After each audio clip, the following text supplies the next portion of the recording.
Kamisha here. Welcome back to another video.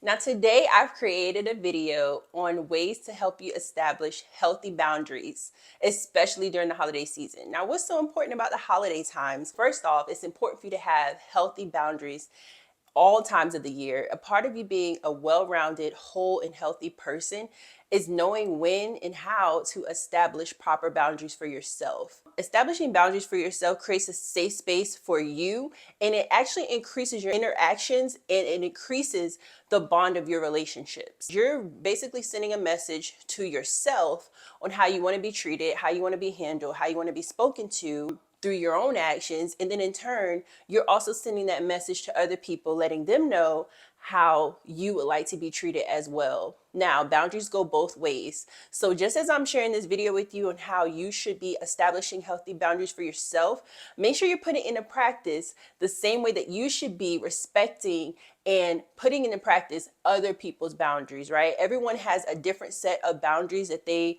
want to live by, but it's important that you know yours, right? Because during the holiday times, it's meant to be a time of happiness, enjoyment, creating memories, creating bonds, things you can look back on from years to come and say, wow, we really had a great time during that gathering or during that celebration, right? You don't want to look back on the time and just be like, oh my gosh, that was the worst time of my life. Like, this person and I are no longer speaking due to this situation. But without further ado, let's get started. Number one, you want to make sure that before you either attend any type of gathering or event, or before you decide to host something, make sure that you are in a proper state to host or to be a guest. This means taking care of yourself mentally, physically, and emotionally. So making sure that you get proper rest before the day of this event is crucial. Making sure that you are taking care of yourself, listening to your body, making sure that you feel well enough to attend an event or host an event is very important. You are the one that will set the tone for your interactions. You are the one that will be sending the first message to how others can approach you or how you may be approaching others. So if you're not feeling your best, if you're not feeling well, maybe you came down with an unexpected cold, maybe you're dealing with a bug, maybe you just have a headache and you don't know what's really going on, but you are uncomfortable, I would highly recommend that you either consider rescheduling this event or maybe, contacting the person ahead of time and letting them know that you are just not feeling your best. That's the part of setting good boundaries for yourself. You don't ever want to put yourself in a situation or be in an environment where you really are uncomfortable, you're not physically well, you're not emotionally well, and you just don't want to be there, because that is going to put a damper on the whole occasion. So whether you're hosting, you don't want to put a damper on the time that you've invited others into your space to have a good time, and you also don't want to put a damper on that other environment if you're a guest. Number two, wherever you're doing this holiday season or anytime, make sure that you're walking in the room with confidence and friendly tone and a friendly demeanor, right? You don't want to go someplace feeling down on yourself, feeling like you don't look good, feeling like you shouldn't be in the room, feeling like you're unworthy of being there, feeling like nobody wants you there, right? Walk into that room confidently with a smile. A smile is worth 1,000 words, and you don't have to say anything. A smile says, hey, I'm happy to be here. I'm happy to see you. A smile says, hey, you're welcome to say something to me. A smile says that I'm happy or I'm putting my best foot forward to enjoy this time together. So just make sure that you're sending the proper message to others and that you're being warm, inviting, and just being your authentic self, but positive. Number three kind of goes along with the first thing. Do not show up at a place if you know that you're sick, if you know that you don't feel good. Have respect for others that are going to be around you, especially if you're attending an event with children or you yourself have children. If your children do not feel good, they're coming down with a virus or any type of thing that you feel they need to rest from, it's totally okay to establish those boundaries and let others know that you won't be able to make it. Because at the end of the day, health and safety is priority. That's key. And that is very important. Sometimes children just don't feel well and they're not going to want to interact with other people. They're not going to want to be held. They're not going to want to be their normal selves. And, I would just say protect them from that environment. If that's the case, just let them stay home, maybe take a nap, maybe watch some TV, maybe drink some hot cocoa or something else that could be fun, but not exposing them or yourself to other people. And if you're a host and someone has kids and they let you know, hey, we're not going to be able to make it, try to be quite understanding and know that, Children have situations go on all the time, just like adults do. And we should respect their boundaries as well. If they're not feeling well, we don't want to put them in an awkward or uncomfortable situation. It makes them feel worse. Number 4, be on time. Again, this goes both ways, right? If you're attending an event, someone has invited you, or it's a public event, make sure that you put your best foot forward in arriving to that event on time, right? I believe that being punctual does send a personal message to yourself and others that this thing that you are attending is important. You show respect to any host when you show up to their event on time, right? I know there's a cliche about being fashionably late and, just being late, CP time and all that stuff that we usually say and joke about. But in real reality, I do believe that being late habitually is, it's a learned behavior and it's something that can be corrected. But oftentimes, if you're the person that says, oh, I'm just known for being late, everybody knows I'm going to be late, you should probably ask yourself, why is that? And why do you accept that as your reputation or something that you continue to do? I believe that you have the power to change anything you want to change. So if you're attending an event and it starts at 6 o'clock, it would be important to kind of get ready for that event a few hours before. If you have children, it takes you a while to get everybody together. Unexpected things happen all the time. There could be traffic. There could be a blowout with the baby. Someone could have to go to the bathroom last minute. So many different things. You might have to stop by the gas station, put some gas in your car before you make it all the way to where you're going. You want to plan ahead and be proactive. That way, it also reduces the stress that you might be feeling while you're going to this event. A lot of times when we are not punctual, it creates this state of disarray on us. We're already in stress mode because we've fought to try to get to where we're going, and we may not be the most pleasant person by the time we arrive. And also, if you're hosting an event, please, please, please try to be on time with the time that you set for your guests to attend whatever it is that you're having. If you tell guests to arrive at 5 o'clock, well, you yourself should probably be getting ready around 2:30, and you should be ready yourself by 4 at the latest, because you want to be in a good state of mind to host. You want to make sure that your environment's clean. You don't want people to come to your house and there's laundry everywhere and everything's just like a tornado hit it. You want it to look like you prepared for your guests. And when it looks like you prepared for your guests and the smell is inviting and the atmosphere is cozy and warm, people are going to enjoy themselves. They're going to want to stay the time that you allotted for them. You don't want people to come and just kind of feel awkward and look around and then they're like, okay, well, I'm just going to head out now. They're probably not comfortable. So you want to make sure that you do things on time as much as possible. Of course, I know things happen. Of course, I know unexpected turns take place all the time, but you want to put your best foot forward in making sure that you do all you can to be punctual. Number 5, we're getting a little bit more into it now. We're getting a little deeper. Number 5 is greet people kindly, okay, with a smile. Greeting people kindly. Don't go to an event where you're not going to be able to present yourself in the best way possible. And I say this because this is a boundary that represents you. It's not about showing up and, being artificial or being fake. I would say if you're going to go someplace and you cannot be friendly or you cannot be cordial, you cannot be jovial or just lighthearted, I would say skip going. For example, if you know that you're going to an event and maybe your ex is there, your ex-boyfriend, ex-girlfriend, ex-spouse, right? Ex-coworker that you no longer work with, maybe a boss to a company that you no longer are working for. Maybe you might go someplace and there's someone there from your childhood that you are not ready to see, you're not ready to have a conversation with them. If you know that this person is going to be there and you're unable to be your authentic self, don't go. It's totally fine to skip over that event, that engagement. It's totally okay. And it's not going to take anything away from you. That's establishing healthy boundaries, saying, hey, this individual I'm not quite ready to interact with, and I'm going to maintain my healthy boundaries for myself, right? The worst thing you can do is show up someplace already upset, knowing that there's a person going to be there that you do not want to see. You got some words, okay? You got some feelings. You feeling some type of way already. Why would you put yourself in that situation when you can politely decline, right? We have the power to choose. We have the power to say, thank you so much for inviting me, but I think I'm going to pass on this one. And sometimes you don't always have to give a reason, right? That's another part of establishing healthy boundaries. You can pick and choose if you want to explain yourself or if you don't. If you feel like explaining yourself in a situation is going to go down a downhill spiral, well, why don't you want to come? What's the problem? Well, what's the issue? Why don't you want to be around them? That type of energy, you don't have to explain. You can say, well, I just don't think I'm going to attend this time around, but thank you so much for inviting me. And if they ask you and push and pry, well, your boundaries as a person, you can politely respond and say, I'd rather not stay right now, right? We have control over ourselves. And a lot of times we're giving other people control over us, our responses, how we react, what we say, how we look, because we haven't learned how to establish those healthy boundaries. But I'm here to tell you, it is totally fine. It is beneficial to establish boundaries for yourself.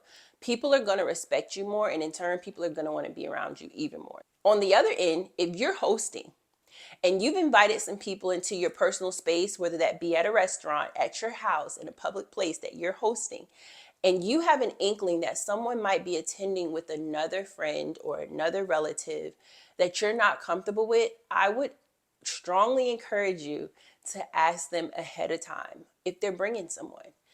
Ask them if you feel like there's a person that may be coming in that space that you're not comfortable with, go ahead and just be direct and ask them, right? Sometimes we're so passive about things that we should be direct about, and it ends up hurting us in the long run because we don't want to come across too strong. We don't want to be too matter of fact, too direct. But I believe that being direct is healthy, right? If this is a person that you have a relationship with, you can ask them, hey, let me ask you, who are you bringing with you to the gathering? And if they say, well, I'm not sure yet, I'm not too sure, ask them specifically, are you planning on bringing such and such? And if they say, yes, I was planning on it, say, hey, I'm not really comfortable with this person being in my personal space, I would more than be happy for you to attend, but I would not be comfortable with you bringing XYZ. Whatever your reason is, and it's up to that person once you express your feelings, how they handle it. Of course, you want to be respectful when you say this. You want to be kind. You don't want to be rude about it. Don't bring that so and so around me. I don't want to be around that. No, we're not doing that. We're being respectful because we have healthy boundaries ourselves. And when you're healthy and you're whole and you're healed, that in turn creates better interactions between you and others. So you just have to ask them politely, hey, I don't really feel comfortable with you bringing this person, and if they choose to say, okay, I understand, I won't bring them. On the other hand, they may not understand and say, well, if they can't come, then I'm not coming.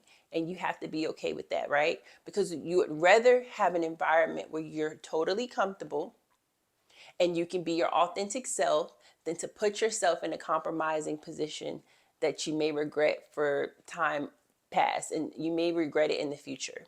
So you definitely want to put that into practice. Speak up. Okay, here's number six. Number six. Don't make unsolicited comments to your guest, or if you're a guest someplace, don't make unsolicited comments to others on their weight, their appearance, how they look, and their relationship status.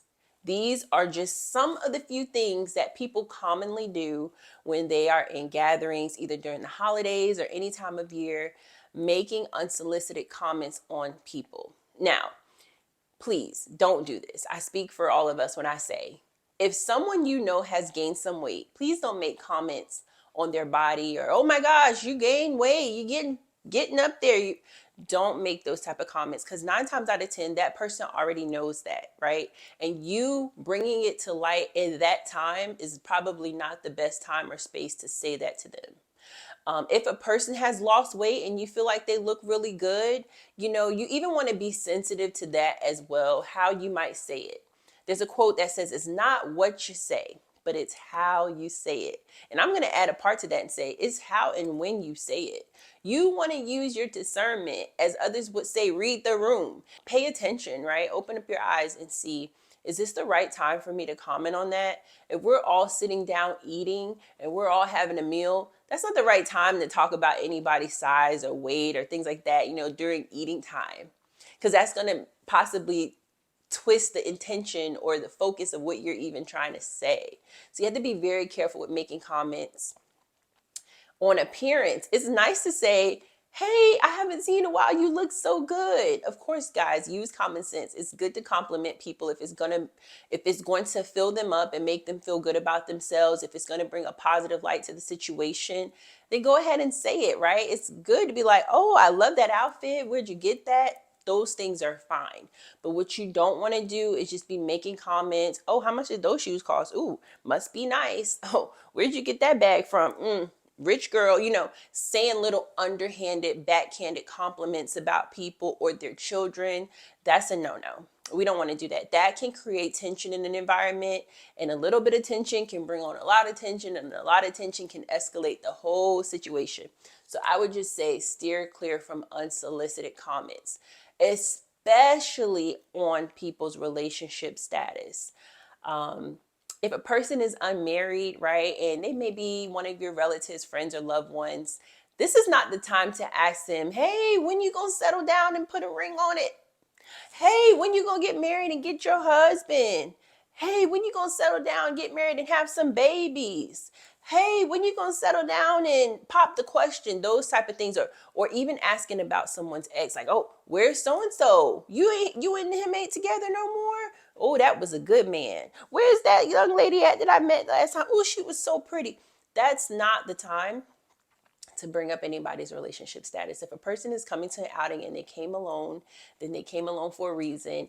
And if you really are concerned, if you really care about someone that's not there, you really care about, when they're going to get married or whatever the case is, find the right time and place to have that discussion and conversation with them, not in front of others, not in a public gathering, not even at a home gathering where others are around, because they obviously may not want to bring that up. 9 times out of 10, I can tell you, the person's not going to want to bring that up. And even though they might be showing that it may not bother them, you never know how people are taking things on the inside. So you just want to be sensitive and refrain from doing that. So that leads me into number 7. Okay, if you're in a gathering, let's steer clear from talking about politics or talking about religion or beliefs, right? And hear me what I'm saying. If you're in a room with people and you know the temperature and the climate of the people that you're speaking with, right? Feel free to talk about it all day. If that's your way of bonding, is talking about government, if that's your way of bonding, is talking about faith and beliefs. I'm a Christian. I love talking about my faith in God. I love talking about my relationship with God. I love talking about the things that God is doing for me, right? But even still, I use wisdom on when to bring up topics. If I am in a public working gathering, and everybody's talking about, hot dogs, I may not just try to force a conversation on talking about my faith. Now, there are opportunities when, you can talk about those things if you feel like it's an opportunity to shine your light or to give some knowledge that somebody might be inquiring about, or to share some wisdom, share the love of God, all of that. I'm not telling you don't do that now. What I'm saying is use wisdom and don't have these harsh knockdown conversations about faith and, belief and religion and politics and the economy and the world and conspiracy theories and all these things, and you're like kind of pushing and pushing your views, and you're pushing your views so hard that you're making other people uncomfortable. Discernment is the key. Wisdom is the key that will help you in many of your relationships. Because again, like I said before, and I will say it again, it's not what you say, it's how you say it and when you say it. And there's a time and a place for everything. So while it may be appropriate to talk with your grandma about politics and who got elected and all that stuff, you and grandma may be able to have that conversation, but you and your cousin may not be able to have that conversation. You guys may not be able to relate, and it might not be received in the same way. So just use wisdom when you're talking to people, and when in doubt, don't say it. Number 8, don't be unpleasant to children, right? I don't care what somebody else's child is doing. They may be acting in a way that you don't agree with. They may be acting out in a way that you don't understand or get. If you have children yourself and another person is around you and they have children, don't make comments or make unpleasant, remarks about how their children are acting and things like that. I would always say just kind of control what you can control, and what you may not be able to control, leave it alone. Sometimes we try to control other situations that are not ours, And that can lead to unpleasant situations. So if you're around a child, right, another thing to do if you're around a child, don't force yourself upon somebody else's child. Children should have boundaries too, right? I always say this because I work with children. I'm an advocate for children. Children have boundaries. Children have feelings. Children have wants and needs. And sometimes they don't want to be around a certain person or you. Sometimes they don't have a need to be cuddled up and, kissed on and all the things that sometimes we try to force upon a child because they're so small and they can't speak up sometimes. Sometimes babies can't talk. Sometimes toddlers can't form their opinions and their emotions. But many times you have to read a child and understand they're not comfortable. If you go to reach for a child and they don't reach back to you, don't force yourself on them.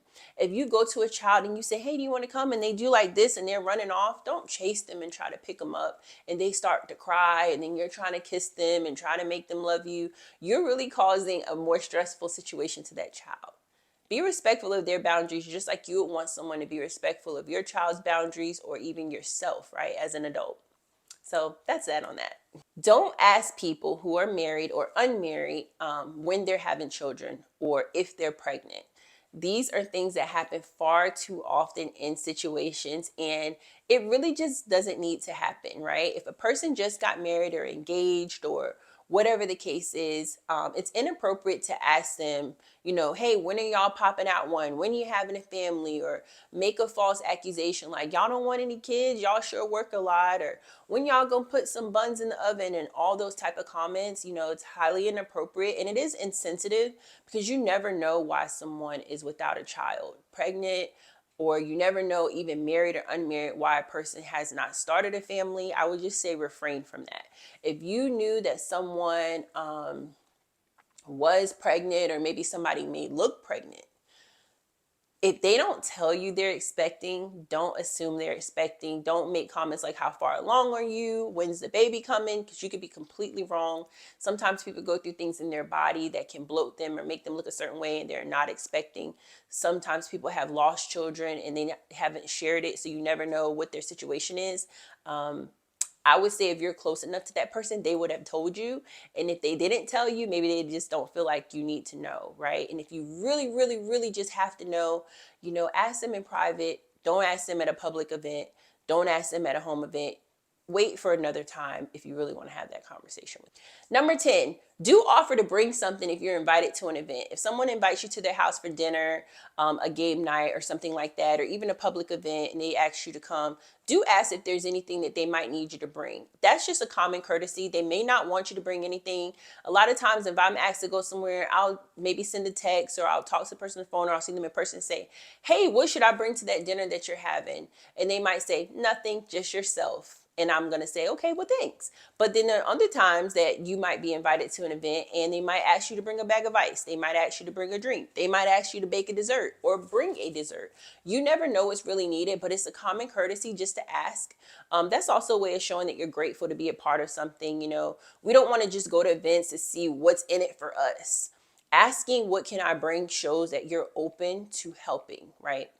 So do that. Now, once you get to a gathering, and if this is a food gathering, don't ask someone why they didn't make XYZ, right? That's a little bit insensitive and it's kind of rude. If there's something at an event that you may have wanted to see, don't ask, why didn't you make macaroni? There's no macaroni here. Oh, I could have made macaroni, right? Use courtesy.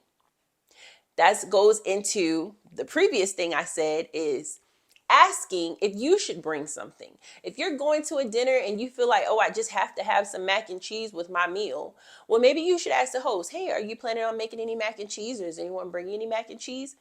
I would be willing to bring some, and then you can solve the problem. And sometimes even then they may not want you to bring anything and they're still not going to have any mac and cheese. And you have to be okay with that, right? You just have to look at the bigger picture a lot of times when you're invited to a gathering or you're hosting a gathering, and look at the bigger picture. It's not always about you, what you want in that moment, but you want to create a good environment. So don't ask why someone didn't bring something. If you really want it that bad, just wait till you leave and you can go home and make whatever you want. That's what I say on that. Next, don't bring up a family loss if you're not sure how that conversation will go or how that person will feel. And this is very important. So please hear what I'm saying. if someone has lost a loved one, if someone has lost a child, if someone has lost a pregnancy, if someone has lost their job, any type of loss that someone has experienced that you know about, please be very, very, very mindful before bringing that up, especially around other people. There's something about a situation being very heightened when you bring it up around others, whereas if you bring it up in private, that person may be more open to being vulnerable about how they feel. But when you bring it up around others, they just may not react the way that you feel like they should, or they may react unexpected, even due to the pressure of you asking that in front of other people. So just be mindful. You know, if someone has lost anyone, I don't even want to use a specific because you guys know what I'm saying. Be mindful and put yourself in that person's shoes. A lot of times people are coming out to gatherings and they have lost someone and they're just hoping that no one asks them, because they are trying to heal.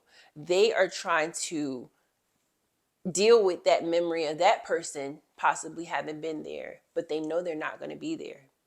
They're trying to cope in the best way possible. And the last thing that you can do to someone who is already dealing with their inner self and their inner challenges is to bring up something that's going to push them over and make them react in a negative way, make them bust out crying, make them get angry. Sometimes people deal with loss and being angry, make them retreat or retract, make them run and hide. There's so many different things. So be sensitive, be discerning, use wisdom, read the room, pray for them, and you can do that without them even knowing it. If you really are concerned with the state of their heart and how they feel, pray for them. Or you can simply ask them, how are you feeling? That is a question that people don't ask enough. But that one question, it really does so much to creating a bond, an authentic bond with another person. Just asking them, how are you feeling? You don't want to do it in a way where they feel uncomfortable. Be like, how are you feeling? How are you feeling? No, you can just literally say, hey, how are you? How are you feeling? And if that person wants to open up to you, they will. Don't gossip about others, okay? Do not gossip about others, especially at events. Don't gossip about people that are at the event. Don't gossip about people that couldn't make the event. Don't gossip about people that you probably all know that couldn't attend the event. Just don't gossip. Okay? Keep conversations positive and respectful. You do not want to be that person that is known as the ringleader of gossiping and talking bad about people every time you go somewhere, every time you go to a dinner, every time you go to a gathering. People know it's just a matter of time before you start bringing up other people, gossiping about them, talking about them, saying stuff that you know you would not say if they were in your presence. Don't be that person. So part of having good standards and good boundaries is knowing what to allow in your spirit, in your personal space, right? In your conversations, and knowing what to feed to others. So you don't want to be a person that feeds garbage to other people. You want to be a person that encourages, empowers, makes people feel good, makes laughter and joy happen. You don't want to be that person that's known for filtering trash, gossip, negative news, negative happenings. Oh, girl, did you hear about such and such? What happened to her? Oh, girl, did you hear about such and such baby daddy? Oh, girl, did you hear about such and such? They about to get divorced. Oh, girl, did you hear about such and such? Oh, she got fired. Those type of things are just not positive to be spreading around. And it's not to say that those things don't happen. Now, if somebody brings it up about themselves, that's a different story. They're talking about themselves, and that's not considered gossiping, because they might want to share that they lost their job. They may want to share that something has happened in their life that they want to openly share that, and that's okay. But that's not gossiping. Gossiping is when you're speaking about people, they're not around, or they're in the room and you're like low key, having something to say about them. I would just say refrain from it. Respect yourself, have good boundaries, and just don't gossip. This leads me to my next point. When these things happen, and they will, and they do, know how to pivot conversations that make you uncomfortable. What does pivoting mean? Pivoting means to turn. A pivot means to go the other way. A pivot means to change course. Learn how to course correct conversations that you're not comfortable with having or that you don't want to have. When I was younger, I used to be very, very, very bold about things that I did not like, but I didn't know how to gracefully pivot a conversation. I would literally look you in your face and say, I don't want to talk about that. Let's talk about something else, right? I was just like so in my feelings about it. I didn't know how to be graceful with it. But now that I'm older, I understand that people are going to bring up things sometimes that you're not comfortable with talking about. And you have to learn how to be graceful in your pivot. You don't have to say, oh, we should be talking about such and such. Oh, y'all being judgy. Y'all ain't right. You ain't got no room talking about her. You ain't in a good place yourself. Like those type of things can really heighten the situation, even though your intentions might be good, but it's your delivery that can still heighten the situation. So just learn how to pivot. Hey, if someone asks you something that you don't want to share, you can simply say, well, yeah, you can answer the question to the degree that you want to, and then you can easily start talking about something else. Hey, so how's life going for you? Tell me something new. Easy. Somebody might say, oh, well, how's your job going? Did you get that new raise? How much are they paying you now? How much are you making now? Well, you may not want to address how much you're making, but maybe you do want to say, oh yeah, I actually did get that raise. I'm so thankful for it. So it's pretty good. It's treating me nice, right? You're not avoiding the question. You just don't want to tell them how much money you're making. And it's your right to keep your financial income or whatever to yourself. You don't have to feel pressure to totally avoid the conversation. You don't want to have to act like you didn't hear them. They could be like, well, how did that raise go? Did you get that promotion on your job? You'd be like, oh, let me go get me some more macaroni and cheese. You get up and you run off because you just completely avoided the conversation. And what that does is it sends a message that you're not able to stand up for yourself. You're being passive instead of being direct, and you're kind of being avoided instead of being straight up, right? Just holding yourself in a regard of, I can answer this question. I don't have a problem with you congratulating me on my promotion, but at the same time, I don't feel it necessary to tell you how much I'm making. You don't have to make up an amount. You don't have to say something that sounds good. You don't have to lie. Just say, it's pretty good. I'm happy. And then you start to talk about something else. This is called being able to be in control of conversations that are concerning you. Once again, having healthy boundaries means you're not a passive aggressive person. You're an open, authentic person that owns how you feel in every situation. And you can do that with kindness, and you can do that with grace. Know how to calmly respond to anything. That's kind of what I was saying in the previous point. You can say, I'd rather not discuss that. That's not something I'd rather address right now. I'd rather not speak on that person right now. I'd rather not comment. There's so many things that you can say when you're uncomfortable that you don't have to feel like you're being pushed. Next, learn how to excuse yourself when necessary and remove yourself from any uncomfortable situation. Now, this is important to know when, where, and how to excuse yourself. There are times that people just don't get the message. People just don't understand the nice way that you may be positioning the conversation, or they just don't understand that what they're doing to you in that moment is not comfortable. Sometimes people are trying to pin you up, back you up against a corner to make you say something or to make you feel a certain way. If you are uncomfortable with that, know how to politely excuse yourself before the situation goes all the way up. Before you get an attitude and start saying all kind of obscenities. Before you have to raise your voice. Before you have to bust out crying with frustration and anger and hurt. Before it gets to that place, it's okay to excuse yourself. However you feel the need to do that respectfully and while representing yourself well, it's okay to be like, hey, excuse me, I'm going to go over here really quick, or excuse me, I'll be back, or just excuse me. Like I said, another word that we don't use enough that we should put into practice, and just go do whatever else you need to do. I think we're on number 18 at this point. I haven't really been saying the numbers, but I hope that y'all are still following along. I'm really enjoying giving you guys these things. And as we're coming down to the end, I'm really praying and hoping that you kind of just taking these personal guidelines and apply them to your life every day, because you deserve to have healthy boundaries. Maybe you did not grow up in a household where people respected boundaries, or maybe, you weren't taught boundaries. But it's a new day. It's a new dawning. There is never a wrong time to grow and change. And so the better that you become and the more self-aware you are, the more that you can put these things into practice. Number 18. Don't feel like you have to stay somewhere all day for the full time if you don't want to. Sometimes you can get tired. Sometimes something you ate is not agreeing with you. Sometimes you just feel like you have served your purpose wherever you are. And sometimes events last a long time, right? Sometimes events last longer than what you planned or longer than what you needed to be there. Sometimes you have other things that you need to do when you go home. So you might have in your mind, okay, I'm going to go to this dinner. I'm going to go to this game night, and I'm going to give myself 2 hours to have fun.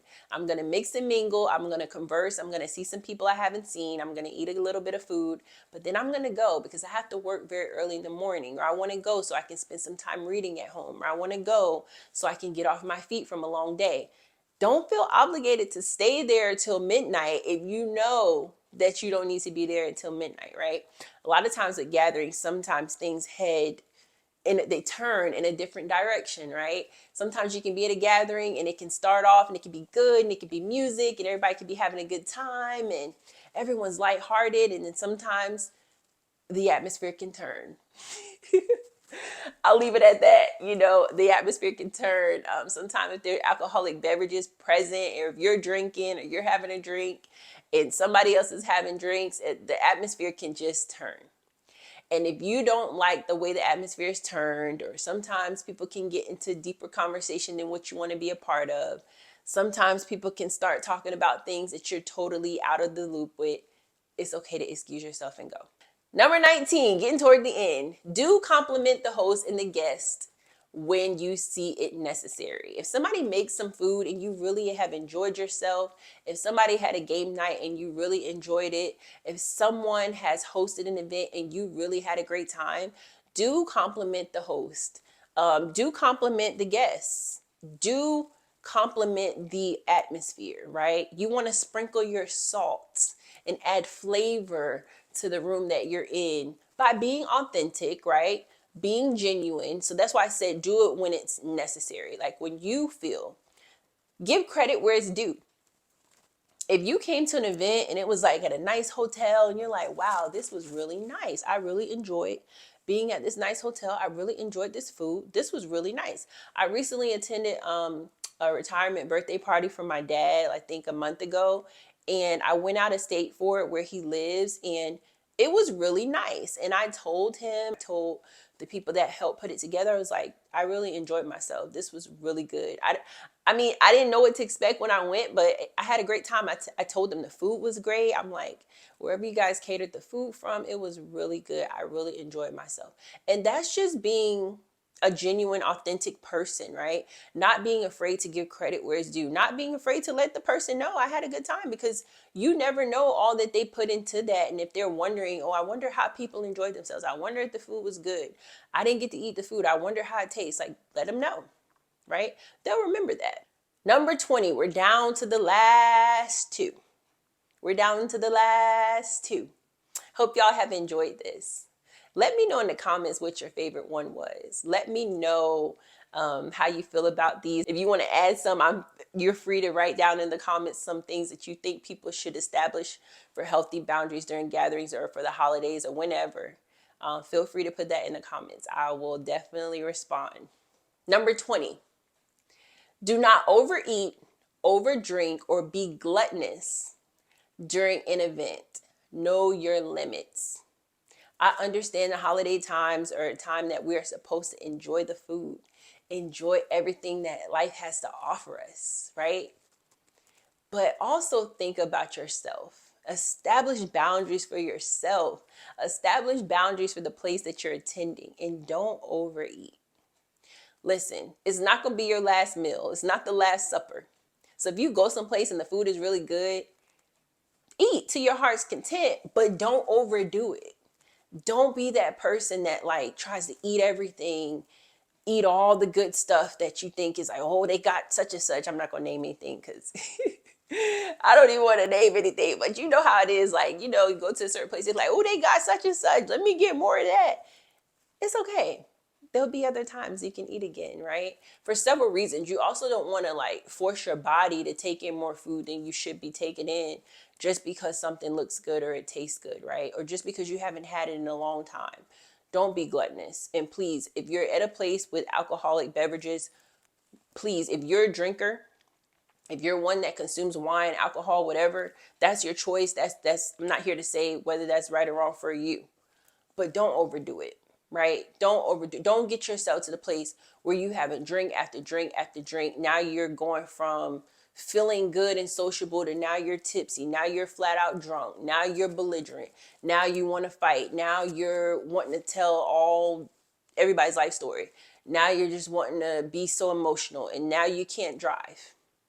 Now somebody has to take you home. Now you don't want nobody to take your keys because you know you shouldn't be driving at this state, and now you're all over the place. Now you're crying about something that happened in 1997. Know your limits. Have respect for yourself. Have healthy boundaries for yourself. Know when to enjoy yourself. Know when to eat well. Know when to be merry. All that stuff. But know your limits. Know your limits. That's a part of being a healthy person and establishing healthy boundaries. That establishes healthy boundaries for the people that you're also around. You don't want those people to see you in this light of like, wow, I never knew such and such could act like that. I never seen he or she like that before. Like, whoa, that's scary. Or people have children and you just become act this certain type of way or over food. Because it's not just alcohol that sends people in attitude. I've seen food make people get in fights, have attitudes with each other because of food. Oh, such and such ate that extra piece of pie. She know I want that last piece of pie. Such and such took that takeout box home. She know she ain't bring nothing here but no napkins. Like, wow, food should not have that much of a hold on. Food should not have a hold on your emotions like that. Where you're upset because somebody ate too much, or you're upset because somebody took something, or you're upset because you didn't get the last piece of pie or the last slither of cheesecake. And, think of the bigger picture. And sometimes in establishing healthy boundaries, you got to look at self. It's not always the other people. It's sometimes looking at yourself like, wow, why am I like this? What do I really need to change about me in order to make these times better for others and myself? And we're at the last one, the very last one. Thank y'all for sticking in here. I hope you enjoyed this video. Please let me know if you did. And I just really hope and pray that it helps you. Number 21, we're at the very, very last one. Don't spend all your time on your devices at an event. I know we're in the season, we're in the time, in this era of technology. I know. And I'm not saying anything bad about it. I'm not bashing technology. You're watching technology right now that I'm using. But don't be on your devices the whole time you're at an event. When I say devices, I use that term loosely because it could be anything. Your phone, your laptop, your iPad, your AirPods, your video game, whatever. Don't spend your whole time when you should be creating memories, building bonds, learning how to be social, learning how to communicate, learning more about the other people that you're with. And I say this with the most respect and grace because I myself am a content creator. I myself love creating memories, especially through video. I love video and event. I love capturing memories. I do that for my home. I do that at my church, for my church sometimes. I do that when I work with my children. I just love creating memories because I've learned in life that sometimes videos and pictures, those are the only things you're left with sometimes with people. So that's the main reason why I fell in love with capturing things. It's because I realized that there's sometimes all you have is a memory. With my grandmother, the only thing I have visually of my grandmother are pictures. The only thing I have of my grandma are pictures of a picture. I have pictures of her pictures. I don't have any original pictures of my grandmother anymore. They got lost in translation of moving in life. So I don't have any original picture of my grandmother. Nothing that I took, because she passed on when I was 10 years old. So I wasn't in this era of creating content. If my grandmother was still here, I'd be having so much reels and recordings of my grandmother and videos with her and interviews and sit downs with my grandma. But she's no longer here. The older I get, I feel like I'm more like her. But I only have a picture of her. So I get it. I get it where you want to like use your devices and record and watch certain things, and you want to text your friends or whatever it is. You know, I'm more so speaking to like younger generation now, and I say sometimes you'll sit at a family gathering and you'll be texting the whole time, and you're not even paying attention to your parents, you're not paying attention to your sister or brother, you're not engaging with people in the moment. But let me just hear my heart here. There are certain memories and certain times and certain gatherings that you will not get back. There's certain people that you'll spend time with this year. There's certain people that you'll see this year. There's certain people that you'll converse with this year or be in their presence. And in a couple years, they may not be here. That's just the reality of it. And so we want to think like that when it comes to spending time. Capturing the moment is great. Capturing memories online or, recording with your phone and stuff. Those things have their right place. Like those things are awesome. But aside from that, aside from like recording and capturing memories and stuff, don't spend your whole time talking and texting if you're hosting or a guest at someone's event. Show proper respect for them. Show that you care. Show that it means something to you to be there around other people. And just be mindful and respectful. The last thing you want to do is be sitting at dinner with a person and they're just on their phone with somebody else the entire time. They're texting on their phone the entire time. They're looking at TikTok content, IG, threads, whatever it is out now, YouTube videos the entire time. Now, if you still the way to watch this video, if you still the way to watch this content, I get it. But even me, like, I hope you're not watching this video in the middle of a conversation you need to be having with your family, or in the middle of a movie night where you're supposed to be bonding, or in the middle of a party where you could be turning off your phone or your device and going to create more memories and build a better bond with someone else, right? It's not what you do, it's how and when you do it. It's not what you say, it's how and when you say it, right? I'm reminded of something in the Bible that talks about a wise woman, and it says she always knows what to say and she always says it kindly. I may put the scripture up after I'm done, but because I want to find that and I do want to share it. But it talks about a woman knowing what to say and saying it kindly. So you have the power, you have the control, you have the autonomy to say whatever you need to say, but say it kindly, say it with grace, say it with humility, say it with your chest. But also think of others, think of the atmosphere you're in, think of everything that comes into play. Think of your relationship with that person, if you're really close to them or you're not. If you're not close to somebody, there's certain things you just shouldn't be asking them or saying to them. And if you are close to them, then that's a different story. You know that person a little bit better. I want to thank you guys so much for watching this video. Like the video if it spoke to you in any way. Let me know your favorite one that I listed. And if you have more to add, like I said, put it in the comments. Share this with a friend. Send this to a relative. Maybe tell them what you want to tell them, that they're not going to listen to you, but they might watch it from me and be like, hey, just want to pass this along in a very nice way, because these things can help others. I truly believe that when you establish great boundaries in your life and you become a more healthy, whole, healed, well-rounded person, that then you're able to pour out to others because you are establishing your own healthy boundaries and you present yourself in a nicer way. People want to be around you more because you're not walking around hurt and resentful and angry and passive, but you're able to be authentic and you're able to shine your light and share that light with others in the world. Thank y'all for watching, and I'll see you in the very next video.